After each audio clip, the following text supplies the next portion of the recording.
Effectivement, Modeste, hier, on a assisté à l'une des plus belles rencontres, ou certainement la plus belle rencontre de cette 34e édition de la Coupe d'Afrique des Nations entre les Scorpions de la Gambie et les Lions du Cameroun qui sont redevenus indomptables puisque cette victoire a marqué la qualification du Cameroun pour le prochain tour, les huitièmes de finale. Les Lions indomptables, emmenés par un Rigobert Song, cette fois-ci très inspirés, sont venus à bout des Scorpions de la Gambie sur le score de 3-2. Un but marqué par Christopher Wu dans les arrêts de jeu.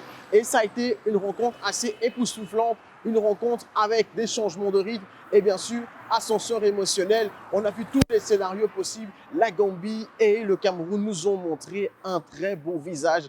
Et c'était une rencontre qui avait tous ces scénarios différents. Et là, cette fois-ci, le Cameroun, comme d'habitude, se qualifie pour les huitièmes de finale. Rigobert Song a été cette fois-ci très inspiré, tout comme Samuel Eto'o. Et on a vu les larmes du président de la fédération camerounaise juste à la fin de la rencontre, qui a salué tous ces différents joueurs et a remercié pour ce scénario improbable qui s'est déroulé ici en Côte d'Ivoire. Il ne faut pas oublier également que la Guinée a perdu le match hier face aux Lions de la Teranga du Sénégal, les champions en titre qui ont fait un 3-3.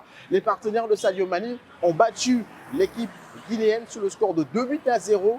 Donc, elle se qualifie pour les huitièmes de finale avec un 3-3, 9 points. C'est la seule équipe qui jusqu'alors l'a fait et certainement pour le reste de la compétition. On a également la Mauritanie qui a battu l'Algérie sur le score d'1-0.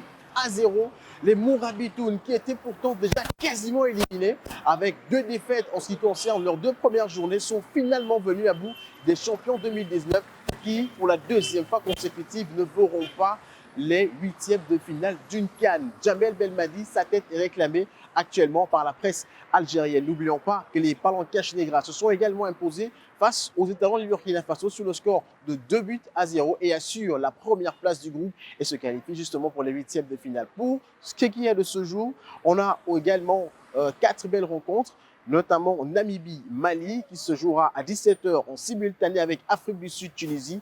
Puis en deuxième heure, à partir de 20 h, nous aurons 2 belles rencontres également. Donc la clôture de la 3e journée, Zambie-Maroc, mais également Tanzanie-RDC. Toutes ces rencontres-là, nous vous ferons le point en soirée avec toutes nos différentes équipes qui seront déployées sur le terrain.